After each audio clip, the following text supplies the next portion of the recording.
हातिम के कहने पर वह लड़की हातिम की मदद करने के लिए तैयार हो जाती है। वही हातिम अगली सुबह अपने अब्बू और अम्मी से आज्ञा लेकर यमन से जाने वाले होते हैं और हातिम अपने अब्बू और अम्मी से कहते हैं कि अब्बू अम्मी, मैं अपने भाई की मौत का बदला लेकर जरूर आऊँगा। वहीं दूसरी तरफ जरगाम वीर सरजीव के पास जाता है, जो कि वीर सरजीव 25 सालों से जरगाम के कैद में होते हैं। तभी जरगाम वीर सरजीव को कहता है कि तुम जिस मसीहा पर इतना भरोसा करते हो वह कितना बेबस और अकेला है, क्योंकि जरगाम को अभी तक पता नहीं होता कि कोई लड़की उसकी मदद करने वाली है। फिर दूसरी तरफ हातिम यमन देश के बाहर उस लड़की से मिलते हैं। हातिम उस लड़की को कोसते हैं और कहते हैं कि जब तुम्हें पता था कि यमन पर हमला होने वाला है तो तुमने हमें बताया क्यों नहीं, और तुम मुझे यमन से ले जाने के लिए क्यों आई थी। अगर तुम मुझे बताती कि यमन पर हमला होने वाला है तो शायद मैं अपने भाई को बचा सकता। वह लड़की हातिम को कहती है कि यह पहली बार नहीं हुआ है कि तुम्हारे चलते किसी की मौत हुई है। हातिम तभी सोच में पड़ जाते हैं और उस लड़की से कहते हैं तुम कहना क्या चाहती हो। तभी वह लड़की कहती है कि तुम जानना चाहते हो कि मैं कौन हूँ, तो मेरे साथ चलो। हातिम को वह लड़की अपने साथ लेकर चली जाती है। हातिम के जाते ही लाका द्वारा भेजा गया वह बहरूपिया राक्षस वहाँ पर आता है। वह दूसरी तरफ वह लड़की हातिम को एक ऐसे जगह पर ले जाती है जहाँ पर तरह तरह के पत्थरों के पुतले होते हैं, जिसे देखकर हातिम बहुत ही आश्चर्य में पड़ जाते हैं। और हातिम उस लड़की से पूछते हैं कि ये सब क्या है, ये पुतले किन लोगों के हैं। तभी वह लड़की दुखी के साथ कहती है कि ये मेरे लोग हैं, ये मेरी प्रजा है, ये मेरा देश सलीम है। ये सब देखकर हातिम को कुछ भी समझ में नहीं आ रहा था। तभी वह लड़की एक पुतले के पास जाकर खड़ी हो जाती है। हातिम भी उस पुतले के पास जाते हैं और हातिम उस लड़की से पूछते हैं कि ये कौन है। तभी वह लड़की बताती है कि ये मेरे भाईजान मेहरयान हैं। तभी हातिम पूछता है कि यहाँ क्या हुआ था। तभी वह लड़की बताती है कि वही हुआ था जो यमन में होने वाला था। आगे लड़की बताती है कि कुछ साल पहले यहाँ हमारा एक खुशहाल देश हुआ करता था।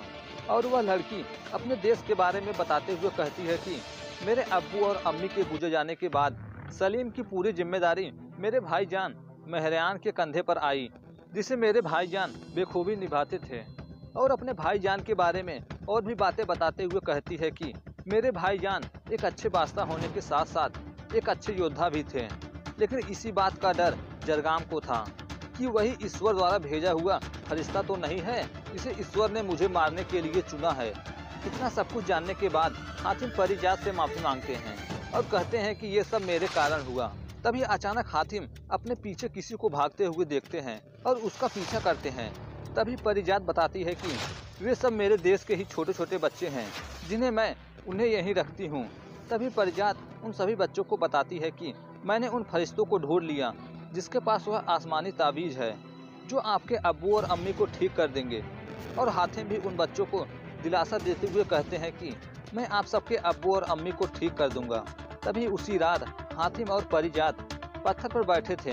परिजात हातिम को बताती है कि मैं जरगाम से बदला लेने के लिए जरगाम को ढूंढती फिर रही थी।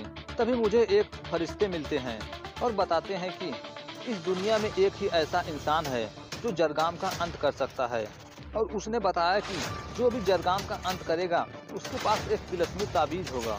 हातिम और परिजात के बीच ये सभी बातें होते ही रहते हैं। तभी उनके पीछे परिजात के दो साथी आते हैं और शहजादी परिजात को बताते हैं कि उस इंसान का पता चल गया। तभी परिजात हातिम के पास आती है और कहती है कि हमें अर्दिस्तान चलना होगा, क्योंकि वह इंसान हमें वहीं मिलेगा जो हमें हमारे सवालों तक पहुंचाएगा। और वे दोनों अर्दिस्तान पहुंचते हैं। हातिम परिजात से पूछती है कि यह कौन सा जगह है। तभी परिजात बताती है कि यह वही जगह है जहां पर पैसे वाले तथा लालची लोग आते हैं। और बताती है कि वह आदमी यानी जिसका नाम कासिम होता है वह बहुत ही लालची है और वह हमें यहीं मिलेगा। तभी वे दोनों वहां देखते हैं कि एक साधु जो लोगों को ये बताता है कि आप सब अपना पैसा दो, मैं उस पैसों को डबल कर दूंगा। इसी प्रकार का कुछ ऐसा ही करतब दिखा रहा था। तभी हातिम और परिजात वहां पहुंचते हैं। परिजात हातिम को बताती है कि ये कोई साधु नहीं बल्कि कासिम ही है जो लोगों का पैसा लूट रहा है। परिजात बताती है कि कासिम को जितना आसान है उसे ढूंढना उतना ही मुश्किल है उसे पकड़ना। तभी परिजात उसके पास जाती है और उसका सारा नकली दाढ़ी मूछ निकाल देती है। और लोग ये सब देखकर कासिम को मारने के लिए दौड़ते हैं। कासिम काफी मार खाने के बाद बेहोश हो जाता है और जब उठता है तो वह पाता है कि उसका पैर रस्सी द्वारा एक पेड़ में बंधा हुआ है। और जब उठता है तो वह पाता है कि उसका पैर रस्सियों द्वारा पेड़ों में बांधा हुआ है।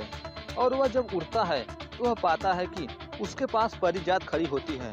तभी हातिम वहां आता है और कासिम से मदद मांगते हुए कहते हैं कि क्या तुम हमारी मदद करोगे।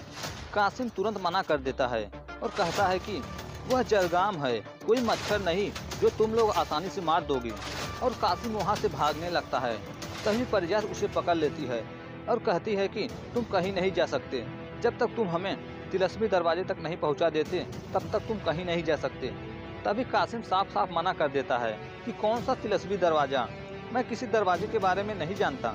लेकिन हातिम जैसे ही उसे कुछ पैसे देते हैं वह कहता है कि मुझे याद आ गया उस तिलस्मी दरवाजे के बारे में, मैं तुम लोगों की मदद करूंगा। कासिम पैसे की लालच में उनकी मदद करने के लिए तैयार हो जाता है। तभी वह बहरूपिया राक्षस उनके पीछे खड़ा हुआ होता है, जो कि छुपकर उनकी सारी बातें सुन रहा होता है।